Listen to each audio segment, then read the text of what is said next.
el último. Llamado Divino presenta el mensaje del tercer ángel.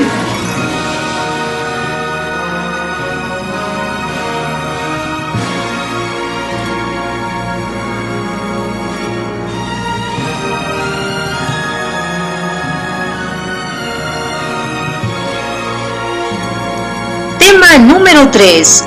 Daniel capítulo 7 y el anticristo. Este es un mensaje presentado por el orador internacional Darío Ra Cipriani.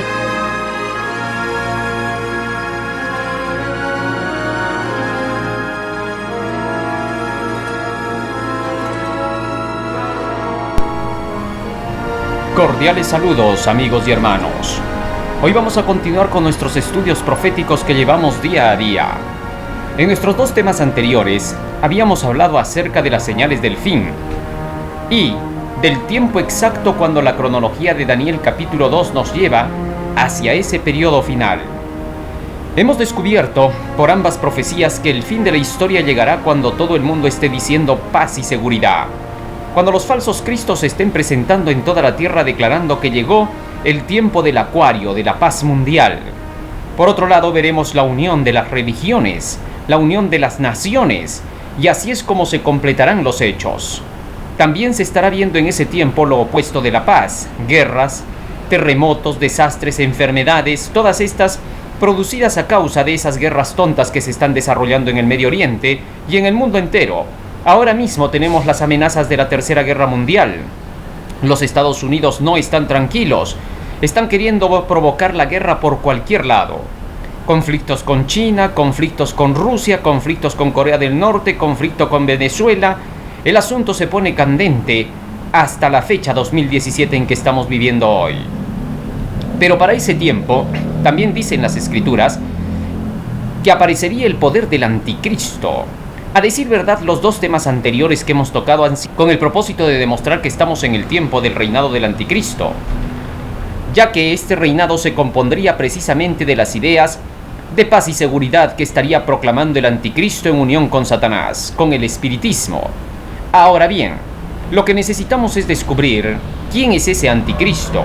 En el libro de Primera de Juan capítulo 2 versículo 18, leemos acerca de este poder del anticristo lo siguiente: dijo el apóstol: hijitos, ya es el último tiempo, y según vosotros oísteis que el anticristo viene, así ahora han surgido muchos anticristos, por esto conocemos que es el último tiempo. Así que entonces el apóstol Juan declaraba que el anticristo aparecería para los últimos tiempos, precisamente antes de la segunda venida de nuestro Señor Jesucristo.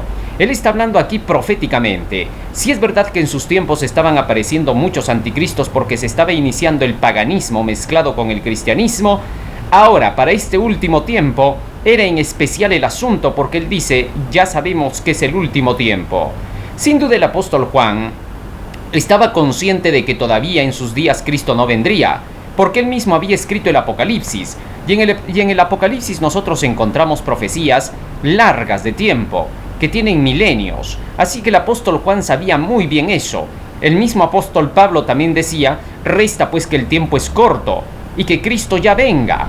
Y sin embargo, a pesar de que decía eso, luego en 2 de Tesalonicenses capítulo 2 versículo 1 hasta el 3, el apóstol Pablo explica claramente que Jesucristo no vendrá sin que primero venga la apostasía, es decir, cuando llegue y pase el hombre de pecado, el hijo de la perdición, y aparezca el anticristo, entonces recién Jesucristo vendrá. De ahí que entonces es imposible pensar que el apóstol Juan creía que en sus días sería el fin de la historia. Esto no es verdad. Por otro lado, se ha creído muchas veces que el anticristo iba a ser algún personaje a quien se ha señalado en la historia como perverso y malvado. Pero la realidad es que las Escrituras no dicen que el anticristo esté en medio de la historia, sino al final de la historia. Algunos han declarado que era Nerón, pero Nerón no puede ser porque ya está muerto. Aparte que Nerón no cumple con todas las características que se dicen del anticristo. Por otro lado, se ha pensado que era Napoleón Bonaparte, pero Napoleón Bonaparte también ya está muerto, y no puede ser él, porque el anticristo debe de estar hasta la segunda venida de Jesús. Así es como lo declara el apóstol Pablo. En el libro de 2 de Tesalonicenses, en el capítulo 2, y en el versículo 8 hasta el 10 dice: Y entonces se manifestará aquel inicuo al cual el Señor matará con el espíritu de su boca, y destruirá con el resplandor de su venida. Inicuo cuyo advenimiento es por obra de Satanás, con gran poder y señales y prodigios mentirosos. Así es como se declara por medio del apóstol Pablo que el inicuo, es decir, el anticristo, aparecerá para el tiempo final cuando Cristo venga por segunda vez, quien lo matará. Así que entonces, no puede ser Napoleón Bonaparte, tampoco puede ser Adolfo Hitler, tampoco puede ser Barack Obama o Bill Gates, porque ellos no cumplen con las condiciones del poder del anticristo. Entonces, ¿quién es? Bueno, para algunos, aparte de los que han declarado que estos son los anticristos, el anticristo podría ser un niño, Damián, que nacerá con el 666 en la cabeza. Esto lo dice el Hollywood. Pero vamos a ver con la Biblia que tampoco es él. Por otro lado, Nostradamus ha declarado que será un papa, el papa negro llamado así, un último papa que se levantará en la tierra, negro no de color sino de alma. El color negro ha sido atribuido a que será de la orden jesuita. Es por eso que algunos piensan que el actual papa podría ser ese anticristo. Podría ser. Vamos a ver qué dice la Biblia. Por otro lado, se han tenido profecías como las de Fátima que dicen que el anticristo aparecerá para poder perseguir y destruir el Vaticano, y que cambiará la sede del Vaticano a otro lugar. Bueno, hay un sinfín de historias, mitos y leyendas en relación a esto. Dejemos que sea Dios quien nos cuente ahora quién es el anticristo. Ya que es la Biblia la que lo menciona, la Biblia debe tener la respuesta para este poder. Del anticristo se presentan diversas figuras en la Biblia. Por ejemplo, en el libro de Apocalipsis, en el capítulo 13, del anticristo se dice que es una bestia con 7 cabezas y 10 cuernos. Me paré sobre la arena del mar, dice el profeta Juan, en el capítulo 13, versículo 1 de Apocalipsis. Y vi subir una bestia del mar que tenía 7 cabezas y 10 cuernos, y en sus cuernos 10 coronas, y sobre sus cabezas un nombre blasfemo. Así, de esta manera, se presenta al anticristo como una bestia con 7 cabezas más 10 cuernos. Una figura bastante espeluznante, pero que toda está llena de símbolos, figuras, que nos llevan a comprender quién es él. De manera que jamás deberemos pensar que este tipo de animales que estamos mencionando ahorita, en la forma simbólica puedan existir, sino que simplemente son una representación. Al igual que a Jesucristo en la Biblia se le presenta como el Cordero de Dios que quita el pecado del mundo, también se habla acerca de este poder como que fuese una bestia con 7 cabezas y 10 cuernos. Todo en relación al comportamiento que tendría, y no solamente el comportamiento, sino que cada parte de esta bestia tiene un símbolo que nos ayuda a identificarla. Nada más por eso, porque si la Biblia hubiera sido dada de tal manera que no tuviera símbolos ni figuras, entonces estos poderes del anticristo, el falso profeta y otros más, ya la hubieran destruido en el fuego. Por esa razón es que Dios la dio en forma de símbolos y figuras. Más aún, en el libro de Daniel, en el capítulo 8, se menciona al anticristo como un rey altivo de rostro y entendido en dudas y en enigmas, es decir, que será muy inteligente, muy astuto. Dice así el texto bíblico: y al fin del reinado de estos, Daniel 8:23, cuando los transgresores lleguen al colmo, se levantará un rey altivo de rostro y entendido en dudas, y su poder se fortalecerá, pero no con fuerza propia. Causará grandes destrozos y prosperará, y hará arbitrariamente y destruirá a los fuertes y al pueblo de los santos. Con su sagacidad hará prosperar el engaño en su mano, y en su corazón se engrandecerá, y sin aviso destruirá a muchos y se levantará contra el príncipe de los príncipes, pero será quebrantado, aunque no por mano humana. Así es como se presenta la figura del anticristo en Daniel capítulo 8. Un rey altivo de rostro que traerá el engaño. Ezequiel capítulo 13 versículo 10 nos dice que el engaño es decir paz cuando no hay paz. Así que una de las características principales que tendrá el anticristo será venir diciendo que hay paz cuando no hay paz. Es decir, que estamos precisamente en ese tiempo. Primero vimos que los falsos cristos vendrían diciendo paz, paz. Luego descubrimos que las naciones y las religiones se unirían diciendo paz, paz. Y entonces Satanás haría aparecer al anticristo para que venga diciendo yo soy el que trae la paz. Todo un engaño. Mientras el mundo estaba buscando críticamente la paz, el anticristo se les presenta y les dice yo les voy a traer la paz. Tremendo engaño. Pero más aún, al anticristo se le presenta también en otras figuras. En el libro de Segunda de Tesalonicenses, en el capítulo 2 y en el versículo 1 hasta el 5, el apóstol Pablo también le da dos nombres más, aparte del que ya le da en el versículo 8, que es el inicuo. En Segunda de Tesalonicenses capítulo 2 nos dice lo siguiente: que nadie os engañe en ninguna manera, porque no vendrá, refiriéndose a la venida de Cristo, no vendrá Cristo sin que antes venga la apostasía, y se manifieste el hombre de pecado, el hijo de la perdición. Dos nombres más que se le dan al anticristo: el hombre de pecado, el hijo de la perdición, el cual se opone y se levanta contra todo lo que se llama Dios o es objeto de culto, tanto que se siente en el templo de Dios como Dios, haciéndose pasar por Dios. Así es como el apóstol Pablo dice que el anticristo se sentará en el templo de Dios y se llamará como Dios, haciéndose pasar por Dios. Ahora bien, veamos el comienzo de la hilación que nos va a llevar a la comprensión de quién es este poder del anticristo.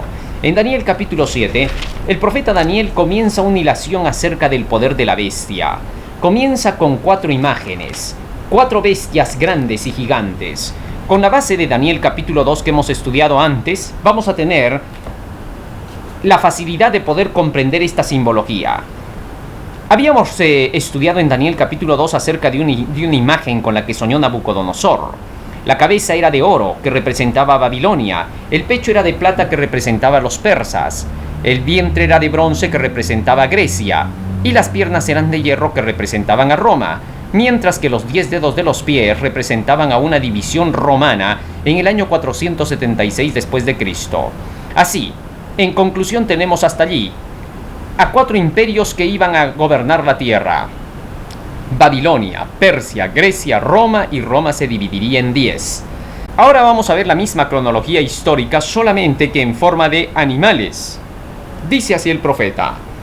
Daniel capítulo 7, versículo 1 y 2. En el primer año de Belsasar, rey de Babilonia, tuvo Daniel un sueño y visiones de su cabeza. Mientras estaba en su lecho, luego escribió el sueño y relató lo principal del asunto. Y Daniel dijo: miraba yo en mi visión de noche, y he aquí que los 4 vientos del cielo combatían en la gran mar, y 4 bestias grandes, diferentes la una de la otra, subían del mar. Ahora, Daniel dice que tuvo un sueño, una visión nocturna, en la cual Dios le mostraba 4 bestias grandes que subían del mar. Y estas bestias grandes iban a ser representación de 4 reinos. ¿Cómo sabemos eso? El versículo 17 dice: estas 4 grandes bestias son 4 reyes que se levantarán en la tierra. Verso 18: después recibirán el reino los santos del Altísimo, y poseerán el reino hasta el siglo eternamente y para siempre. Las escrituras nos presentan ahora aquí el hecho de que estos 4 imperios gobernarían el mundo, subirían al escenario, y después de que pasen estos 4, se establecería el reino del Mesías, el reino del Altísimo junto con los santos del Altísimo. Sin duda, estas cosas tenemos que descubrirlas. Si ya estamos en estos 4 imperios, o si ya han pasado, entonces quiere decir que estaríamos viviendo en el tiempo final, tal y conforme hemos descubierto en las 2 profecías anteriores. Vamos a ver si esta profecía también nos lleva hacia el mismo lugar.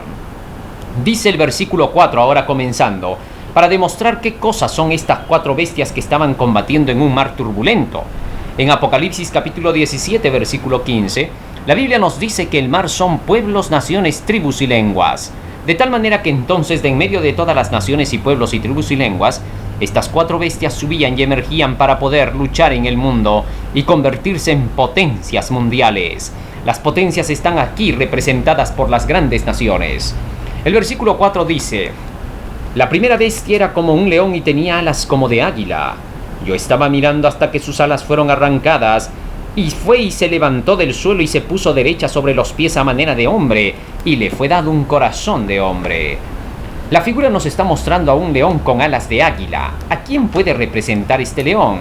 Bueno, la Biblia tiene la respuesta en el libro de Jeremías capítulo 50, versículo 41 al 44 dice: he aquí viene un pueblo del norte, y una nación grande, y muchos reyes se levantarán de los extremos de la tierra.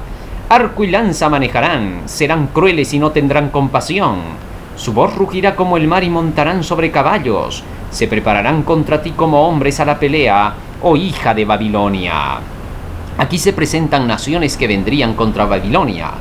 Y el verso 43 dice: oyó la noticia el rey de Babilonia y sus manos se debilitaron. Angustia le tomó dolor como de mujer de parto.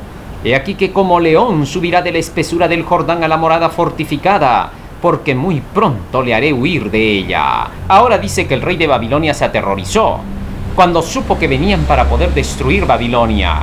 Y entonces dice la Biblia que Dios hizo huir a este rey de Babilonia como a un león, que lo espantó y que le entregó la nación a otros poderes. Sin duda, aquí el león representa al rey de Babilonia junto con su imperio de Babilonia. Este no puede ser otro que Belsasar, a quien Dios destruyó por mano de los medos y de los persas. Muy bien, pero la profecía no queda allí. Ya tenemos el punto de partida y eso es lo interesante. Babilonia otra vez es el punto de partida. Al igual que hemos visto en la profecía de Daniel capítulo 2, la cabeza de oro Babilonia, y luego le seguía Persia, Grecia y Roma, así también ahora estamos comenzando con Babilonia para seguir con el segundo poder que dice Daniel 7:5. Y aquí otra segunda bestia semejante a un oso, la cual se alzaba de un costado más que del otro y tenía en su boca 3 costillas entre los dientes. Y le fue dicho así: levántate y devora mucha carne. Ahora, el segundo poder está representado por un oso con 3 costillas entre sus dientes. Sin duda, este segundo imperio tendría que ser el imperio de los medos y de los persas. En efecto, en el libro de Proverbios, capítulo 30, versículo 14, nos dice la Biblia que los dientes representan al armamento de una nación. Espadas y cuchillos, dice, son sus muelas y dientes. Y los 3 huesos que lleva el oso en sus costillas, nos dice Jeremías 51:17, que representan a naciones, puesto que destrozar huesos significa destruir naciones. Rebaño descarriado es Israel, leones lo han amontonado. El rey de Asiria lo devoró primero, este Nabucodonosor, rey de Babilonia, lo deshuesó después. Esto significaría que entonces el deshuesar es destruir naciones. 3 naciones, 3 huesos. Los persas derrotaron a Libia, Egipto y finalmente a Babilonia cuando ascendieron al escenario mundial. Así, de esta manera podemos notar que las 3 costillas representan a 3 naciones que los persas derrotaron. Pero luego de eso la Biblia continúa diciendo en el versículo 6: después de esto miré, y aquí otra bestia semejante a un leopardo con 4 alas de ave en sus espaldas, y tenía también esta bestia 4 cabezas, y le fue dada potestad. Sin duda aquí se representa el imperio de Grecia. ¿Por qué? Porque dice que la bestia tiene 4 cabezas. Cuando Alejandro el Grande había llegado a conquistar a Persia y al mundo entero, a la edad de 33 años Alejandro el Grande murió. Y entonces 4 de sus generales tomaron el reino: Casandro, Seleuco, Ptolomeo y Lisímaco. Y así se demostró que esta bestia tenía 4 cabezas, un imperio con 4 guías, y que dominaría el mundo entero. Sin duda es Alejandro el Grande. Ahora el versículo 7 continúa diciendo, Daniel 7:7: después de esto miraba yo en las visiones de la noche, y aquí que la 4ª bestia espantosa y terrible y en gran manera fuerte, la cual tenía unos dientes grandes de hierro, devoraba y desmenuzaba y las sobras hollaba con sus pies, y era muy diferente de las otras bestias que había visto antes de ella, y tenía 10 cuernos. Ahora bien, la 4ª bestia dice que tiene dientes de hierro. Los dientes, como hemos dicho, son armamento. La única nación que utilizó del hierro para su armamento por primera vez fue Roma, quien derrotó a Grecia. Sin duda, está clarísimo que en el año 168 a.C., Roma derrota a Persia, y así se constituye en una potencia mundial. Pero dice que también tiene 10 cuernos. ¿Qué cosas son? La Biblia también responde qué cosas son los 10 cuernos. Daniel capítulo 7 versículo 24 dice: y los 10 cuernos que has visto significan que de aquel reino se levantarán 10 reyes, y tras ellos se levantará otro, el cual será distinto de los primeros, pero a 3 reyes derribará.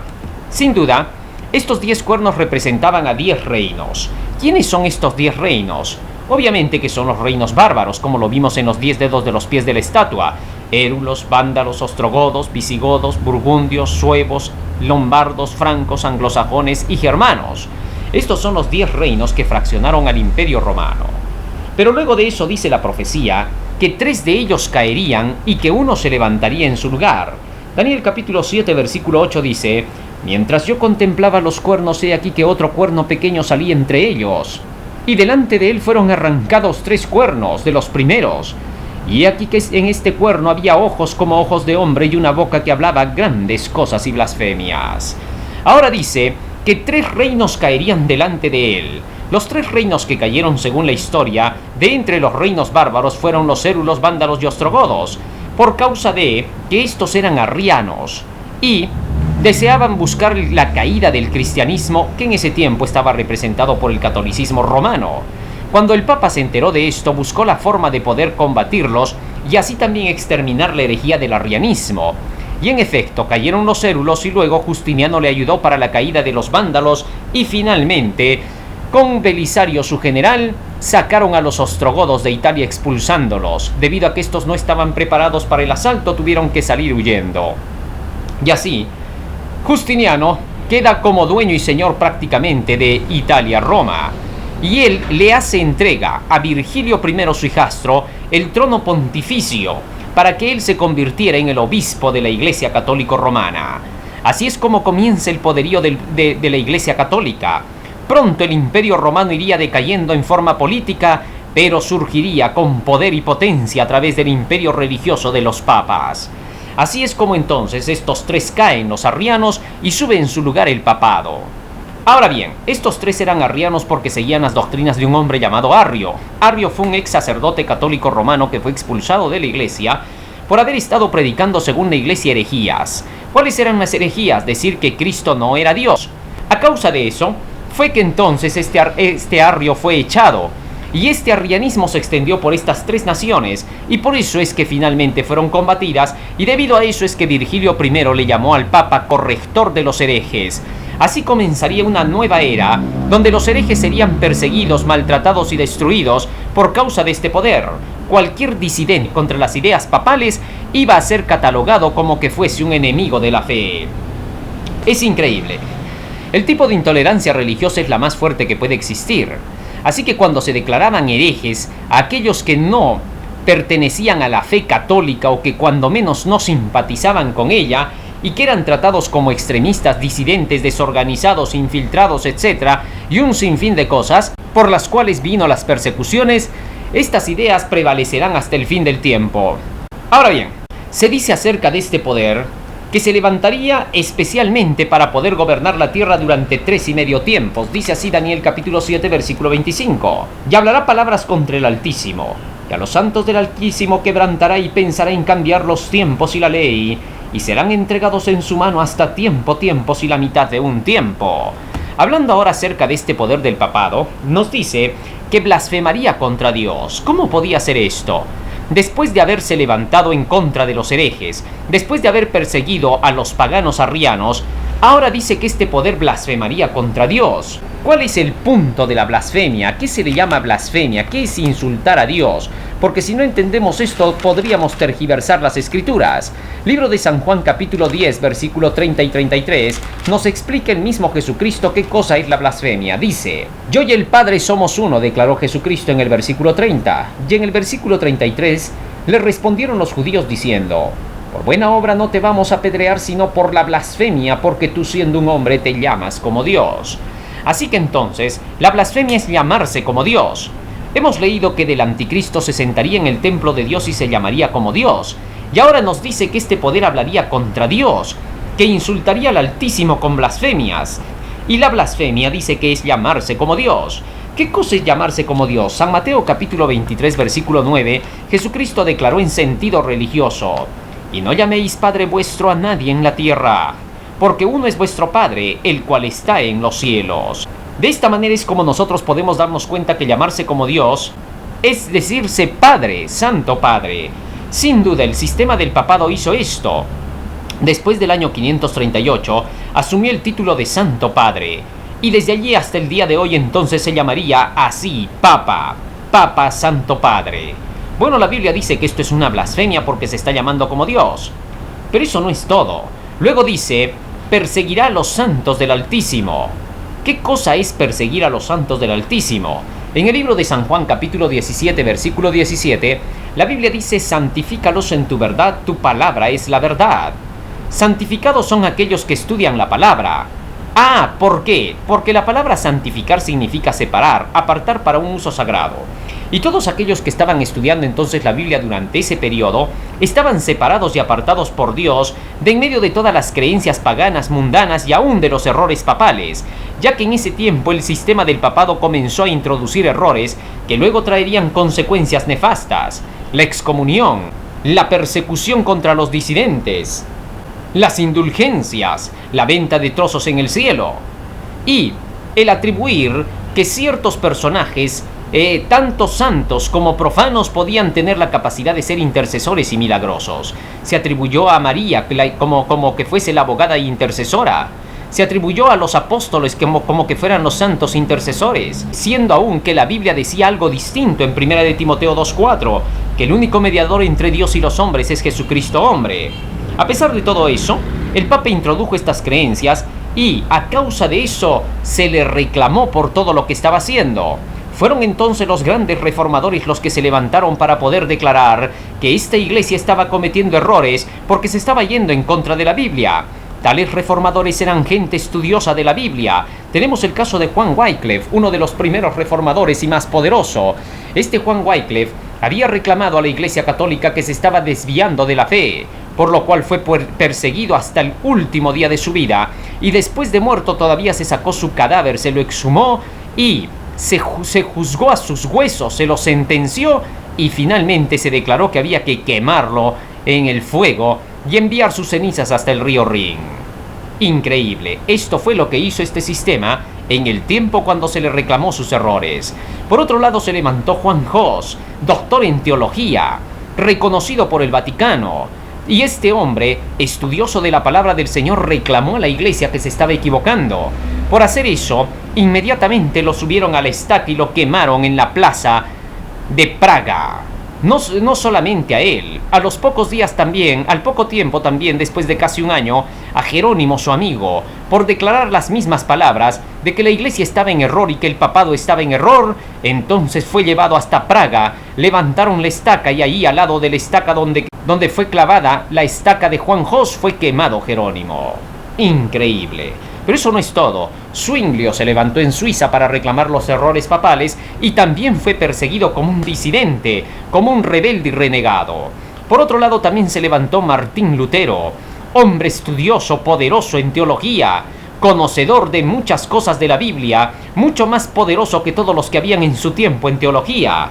Este hombre demostró que la iglesia estaba totalmente equivocada, que el Papa estaba totalmente errado, que no podía vender la salvación porque eso se llamaba simonía, y que el apóstol Pedro había maldecido a un hombre llamado Simón, de donde venía la palabra simonía, por haber creído que la gracia de Dios se logra con dinero. Así la iglesia estaba enseñando que se podía comprar terrenos en el cielo con las indulgencias. Hasta el día de hoy todavía sigue ese error nefasto de pensar que se puede por las indulgencias obtener beneficios de Dios. A Dios no se le puede jamás comprar con beneficios de dinero. Todo eso es una mentira y un error. Por otro lado, durante ese periodo, Lutero reclamó el asunto de la excomunión. ¿Por qué se estaba excomulgando a la gente tan solo por diferir de las ideas católico-romanas, cuando bien se podía presentar la verdad de acuerdo como cada persona la podía entender? En el libro de los Salmos, en el 119 y en el versículo 130, la palabra del Señor dice: «La entrada de tus palabras alumbra y hace entender hasta los más simples».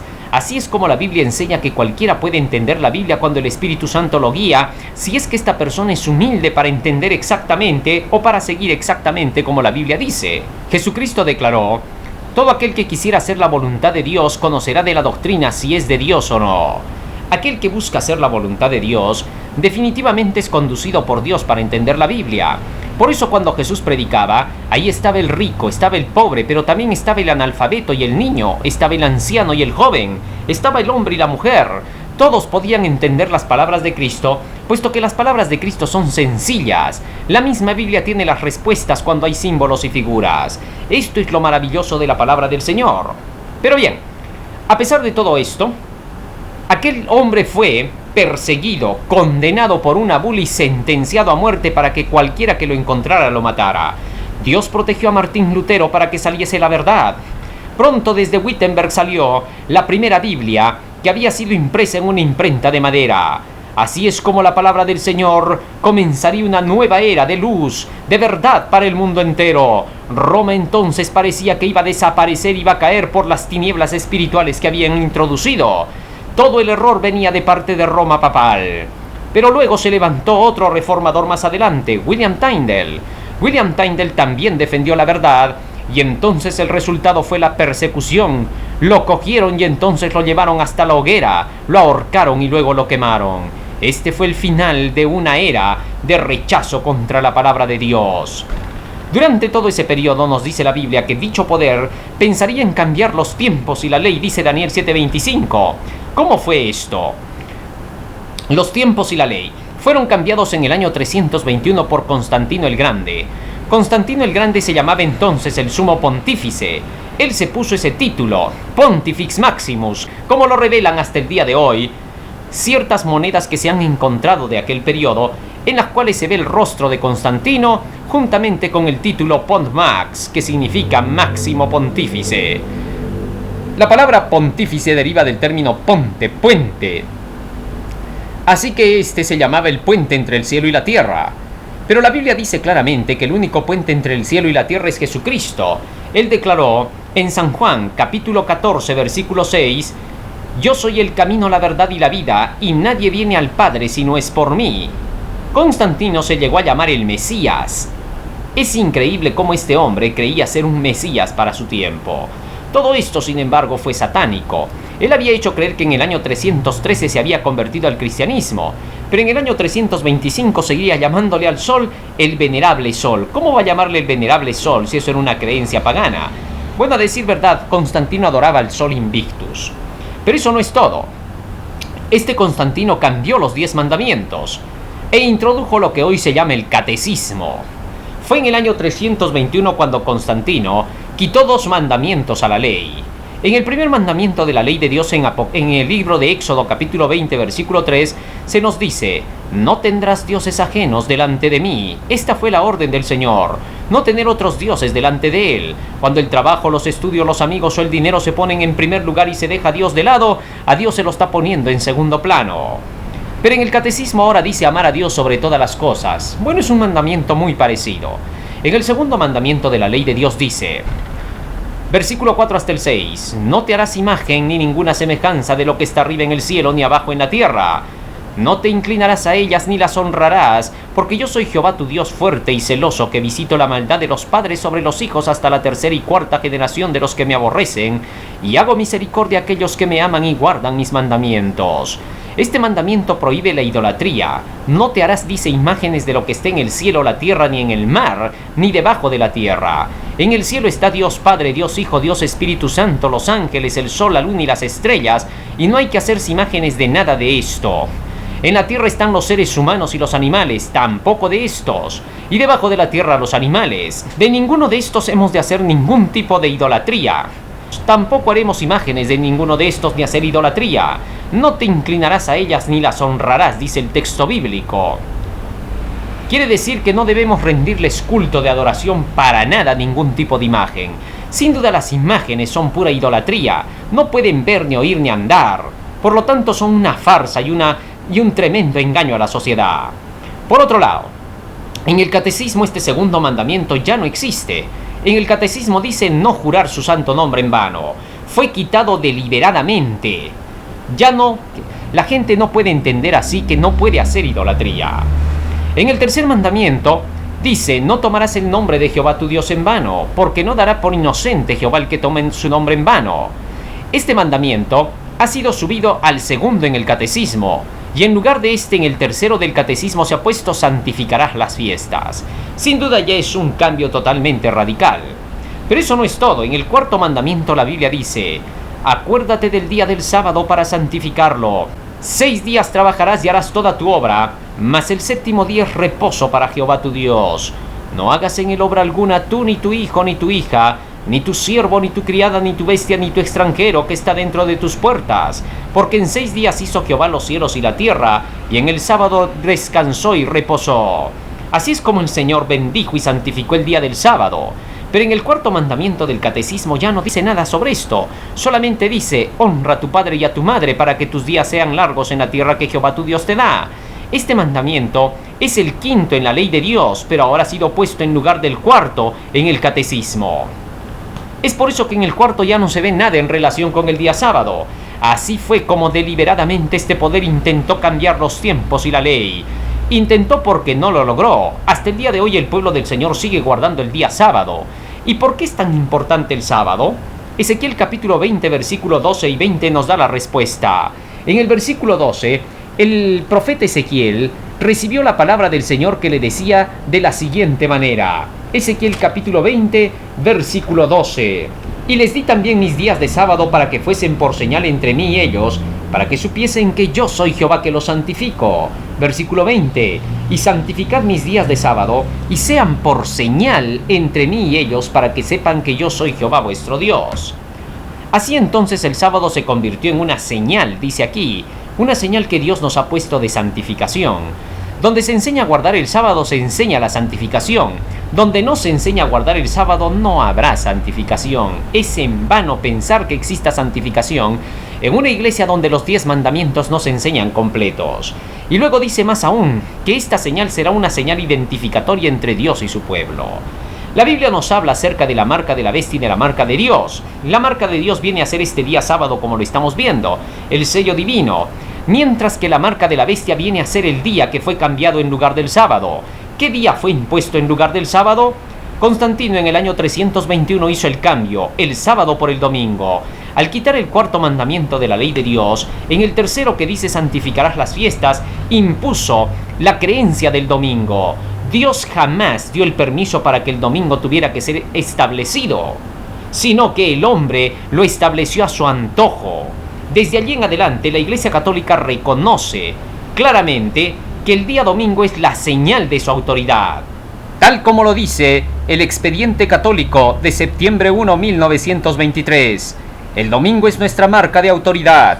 La Iglesia está sobre la Biblia y esta transferencia de la observación del sábado es una prueba de este hecho.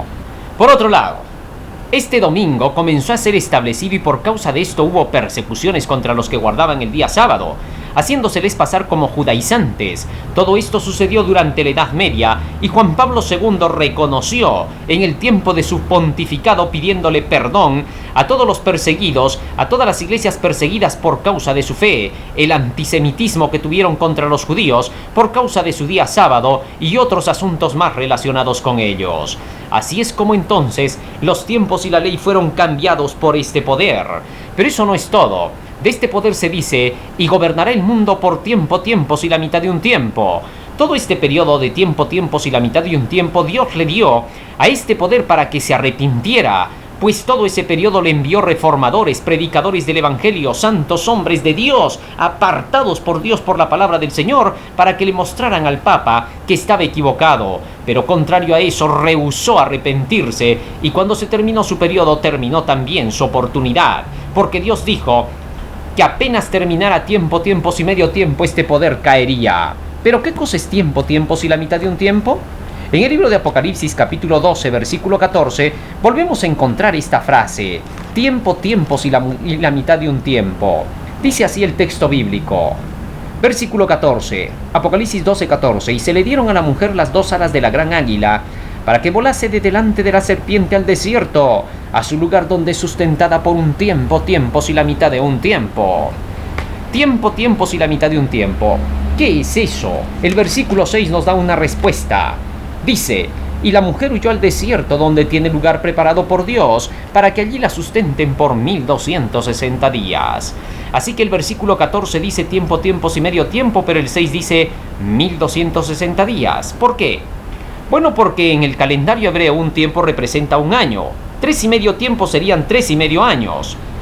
En dicho calendario, el año tiene 360 días nada más. Así que multiplicado por 3 años y medio nos da un total de 1260 días. Obviamente estos no son 1260 días de 24 horas, porque estos son proféticos, así que no debemos de contarlos como días comunes.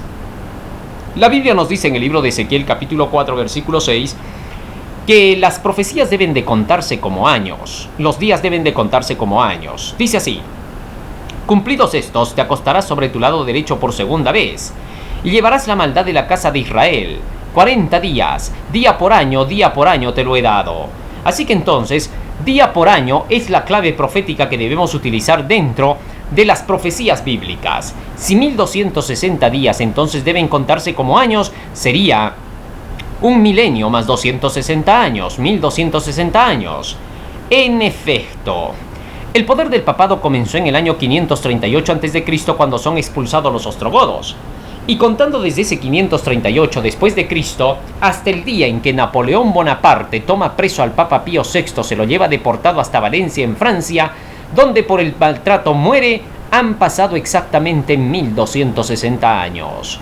Así la autoridad de este poder caería después de este periodo. En efecto, Napoleón Bonaparte, cuando le quita al Papa los estados pontificios del Vaticano, le quita el anillo de oro y le quita toda su autoridad para tener que ser gobernado por sí mismo. Ahora Napoleón le pagaba el sueldo al clero y al Papa. Y Napoleón mismo decide coronarse a sí mismo, desconociendo así la autoridad papal. Con todo esto se demostró de que la autoridad del papado había caído. Así se cumplieron los 1260 años que tendría de dominio este poder en el mundo. Pero las profecías no quedan allí. La Biblia dice en Daniel capítulo 7 versículo 26, y se sentará el juez para juzgar a este poder. De hecho, el juicio contra este poder comenzaría para ese tiempo, y continúa diciendo el texto, hasta que sea arruinado y destruido hasta el fin. Dicho poder tendría que ser arruinado y destruido durante todo un periodo. El mundo entero debía de conocer quién era este poder, porque Dios tenía juicio contra él. No podemos callar de hablar sobre este poder, porque callar significaría ponerse en contra de Dios, insultar otra vez al Dios Altísimo, quien ha dicho que este poder tiene que ser desenmascarado hasta el final del tiempo y arruinado por completo por cuanto ha hecho tanto daño. Son 68 millones de personas que fueron asesinadas por este poder, y por esa razón se tenía que sacar a luz todas sus fechorías. La continuación de esta profecía la encontramos en el libro de Apocalipsis capítulo 13, pues ahí no termina. Continúa hasta el fin del mundo. Recuérdese que dice aquí que cuando pasen estos 4 imperios en la tierra se establecerá el imperio del Altísimo y de los santos de Dios. Así que tenemos que llegar hasta el final.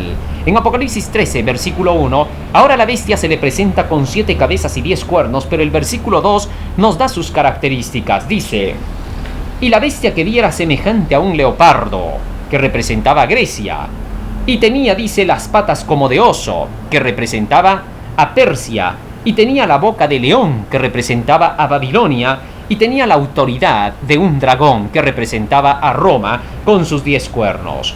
Por eso es que si sumamos estas 4 bestias, nos va a dar un total de 7 cabezas y 10 cuernos. 4 cabezas de leopardo, más una cabeza del oso son 5, más una de león son 6, más una del dragón son 7 con sus 10 cuernos, 7 cabezas y 10 cuernos. Así es como entonces entendemos que es la continuación de la profecía. Solamente que ahora dice que esta bestia con 10 cuernos tiene 10 coronas, lo que significa que este poder de la bestia debe aparecer después del reinado de los bárbaros. En efecto, después de los 10 reinos bárbaros, aparece recién el sistema del papado, como lo hemos visto en Daniel capítulo 7. Ahora, ¿por qué decimos que este poder de la bestia aquí representa el sistema del papado? Y ojo que ya hemos dicho que no es un insulto, porque hasta Jesucristo se le representa con el cordero, y no significa de que Jesucristo sea un animal. Ahora, en el versículo 3, en el versículo 5, nos continúa diciendo la profecía acerca de este poder de la bestia. También se le dio boca que hablaba grandes cosas y blasfemias. Esta bestia dice que también blasfema, es decir, se llama como Dios Padre. Más aún dice, y se le dio poder para actuar 42 meses, es decir, que tendría dominio por 42 meses. Y 42 meses equivalen a 3,5 años, que son 1260 días proféticos, que en profecía hemos visto que son 1260 años. Sin duda estamos hablando del mismo poder. Pero más aún dice el versículo 7, y se le permitió hacer guerra contra los santos y vencerlos. Otra vez podemos ver la misma característica del cuerno pequeño del papado, que haría guerra contra los santos, es decir, las persecuciones más la Santa Inquisición, que de santa no tuvo nada, que fue una destrucción de una maquinaria brutal contra los fieles hijos de Dios, contra los santos de Dios, contra aquellos que obedecían sus mandamientos y preceptos. La Inquisición fue la maquinaria más brutal jamás vista en la historia, levantada por Ignacio de Loyola. Durante ese periodo, la maquinaria jesuita comenzó a infiltrarse en todas las iglesias para quererlas destruir, y a infiltrarse en todos los lugares, desde los más ricos hasta los más pobres, para poder destruir a los llamados herejes. Hasta el tiempo de hoy los jesuitas son por eso mal vistos porque hasta el día de hoy siguen actuando de formas inesperadas y de las mismas maneras. Tal es así que se meten en los grandes gobiernos, entre los presidentes, entre los reyes, para poder lograr sus propósitos. Hasta el final del tiempo este poder buscará el gobierno mundial, pero Dios los destruirá. Este es el final que les espera por haberse apartado del camino santo de Dios. Pero bien, continúa diciendo más la profecía en el versículo 3. Vi una de sus cabezas como herida mortal, pero la herida mortal fue sanada y se maravilló toda la tierra en pos de la bestia. Ahora dice de la bestia que de entre sus 7 cabezas, una de sus 7 cabezas le fue herida mortalmente. ¿Qué cosas son las 7 cabezas? En el libro de Apocalipsis capítulo 17 versículo 9 dice: aquí hay mente que tiene sabiduría. Las 7 cabezas son 7 montes sobre los cuales se sienta la mujer. Las 7 montañas son 7 montes. Si buscamos esos 7 montes tenemos que hacerlo donde esté el papado. Y solo hay un lugar que tiene 7 montes: Roma con sus 7 colinas. Monte Celio, Monte Vaticano, Palatino, Aventino, Quirinal, Viminal. Cada una de estas montañas son parte de Roma con sus 7 colinas. Pero precisamente allí se encuentra la sede del papado. Ahora dice que una de sus cabezas le fue quitada. Bueno, esto sucedió en tiempos de Napoleón Bonaparte. Napoleón Bonaparte entonces le quitó los estados pontificios del Vaticano. Dichos estados pontificios tendrían que volver a su poder en algún momento de la historia para quedarse hasta el final del mundo. Solo hay un año en que esto sucedió. En el año 1929, Benito Mussolini, quien era presidente de Italia, llegó a llevar a cabo un tratado, el famoso Tratado Lateranense de Letrán. En este Tratado de Letrán, el Papa recibía toda su autoridad y su dinero que había sido quitado por Napoleón Bonaparte. Se le devolvieron los estados pontificios, se le devolvió la soberanía y aún se declaró que se gobernaría por sus propias leyes. Todas estas cosas demostraban que la herida mortal comenzaba a ser sanada. Pero no se sanó esta herida mortal sino hasta el año 2009, cuando vemos que el Papa Benedicto XVI reclama un punto que no se había cumplido de los tratados lateranenses. Precisamente era el que reclamaba su autoridad, donde Roma podía gobernarse por sus propias leyes. Debido al asunto del matrimonio gay, muchos analistas han declarado que dicho poder ha tenido que pedir separarse y divorciarse del gobierno italiano, quien pensaba aprobar las leyes del matrimonio gay. Por esta razón es que la iglesia se separó, se apartó de las leyes italianas, declarando que ellos no iban a poder someterse a dicha ley. Así es como entonces desde el año 2009 se declaró Iglesia Católica se divorcia del poder italiano. Desde entonces la Iglesia Católica se rige por sus propias normas y leyes, el derecho canónico, algo peligroso porque este derecho trajo como resultado en Edad Media el que la Iglesia buscara la mundanalidad, el gobierno mundial, el poder gobernar sobre todas las mentes y someter a toda la humanidad. Dichas leyes pueden traer persecuciones, inquisición y matanza, peor que genocidio. Hay peligro. El hecho de que se sane su herida mortal, dice la Biblia, traería como resultado algo más. Apocalipsis capítulo 13, versículo 3. Y aquella herida mortal fue sanada y se maravilló toda la tierra en pos de la bestia. Sin duda, esto va a hacer que busque el gobierno mundial entonces otra vez. Esto es precisamente lo que nos está diciendo la Biblia. Y toda la tierra se maravilló en pos de la bestia. Sin duda, esto es lo que se ha venido viendo.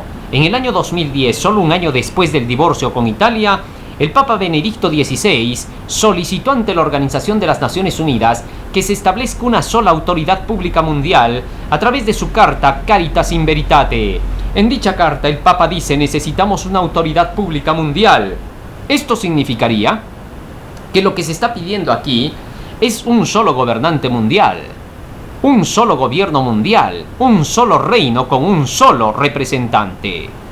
Dicho representante, según el Papa Benedicto XVI, tendría que ser precisamente un papa. Estas ideas han ido avanzando cada año que va pasando, y la Biblia dice que finalmente se alcanzará. Pero un poder oculto ayudará a este sistema para que se haga realidad dicho deseo.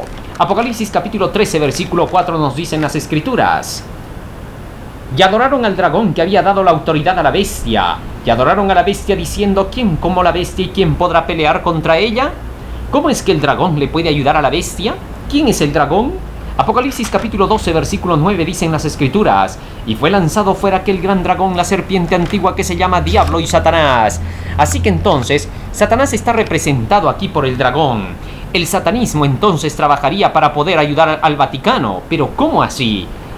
En realidad no sería una ayuda, sino que el satanismo se infiltraría y se metería en el Vaticano.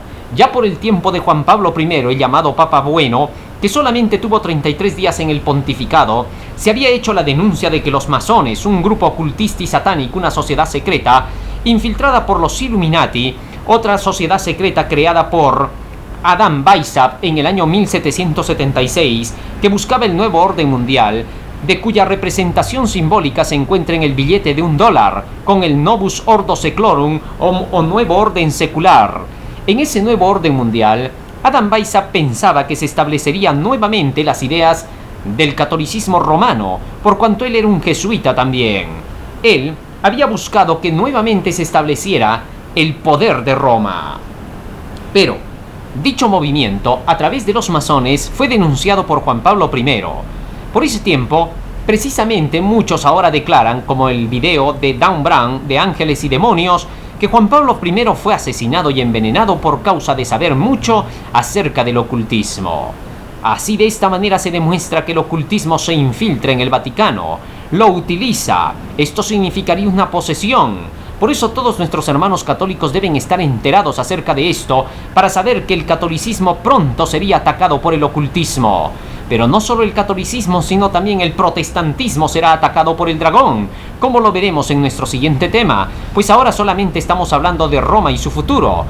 En el próximo tema hablaremos de Estados Unidos y su futuro, que nos llevará hasta el fin del mundo.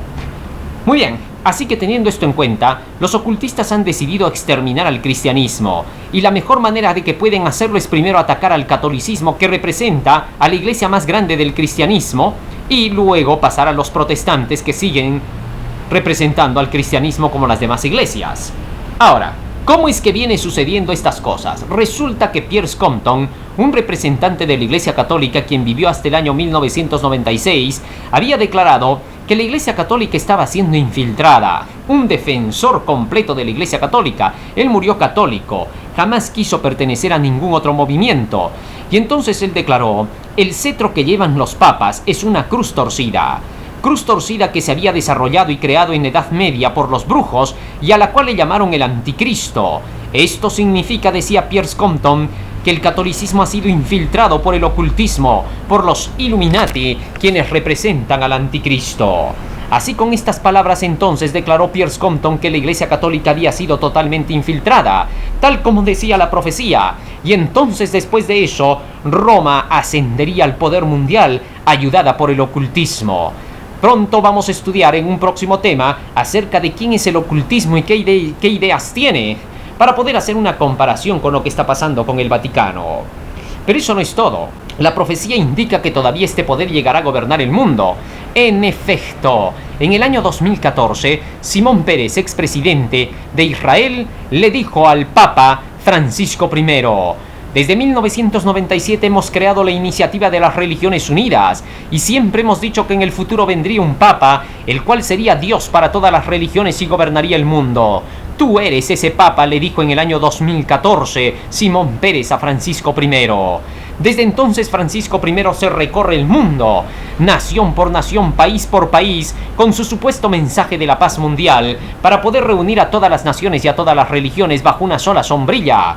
Pronto veremos que el papado llegará a gobernar toda la tierra. Esto lo veremos en una profecía más que todavía veremos, que todavía estudiaremos en Apocalipsis 17, en el cual se ve cómo es que este poder forma un gobierno mundial, y entonces aparece Jesucristo para destruirlo, consumirlo, y este es el final que presenta la Biblia. Nos dice Apocalipsis capítulo 14, versículo 9 hasta el 11, dándonos una advertencia contra este poder hacia los últimos días. Y el tercer ángel lo siguió diciendo en alta voz: si alguno adora a la bestia y a su imagen y recibe la marca en su frente o en su mano, él también beberá del vino de la ira de Dios, que ha sido vaciado puro en el cáliz de su ira, y será atormentado con fuego y azufre delante de los santos ángeles y del Cordero. y el humo de su tormento sube por los siglos de los siglos, y no tienen descanso de día ni de noche los que adoran a la bestia y a su imagen, ni nadie que reciba la marca de su nombre. Así la advertencia llega al mundo entero, querido hermano, para que tú y yo podamos decidirnos. Si alguno adora a la bestia y a su imagen y recibe su marca, la ley dominical, el día domingo, del cual estudiaremos en el próximo tema, entonces beberá el vino de la ira de Dios. Estas cosas necesitamos estudiarlas y entenderlas. Que Dios quiera, querido hermano, que tú hayas podido comprender este tema y que te des cuenta de la hora crucial en que estamos viviendo. Ha llegado el fin de la historia y necesitamos prepararnos. Cristo viene pronto. Prepárate, hermano mío. Que el Señor te bendiga. Amén.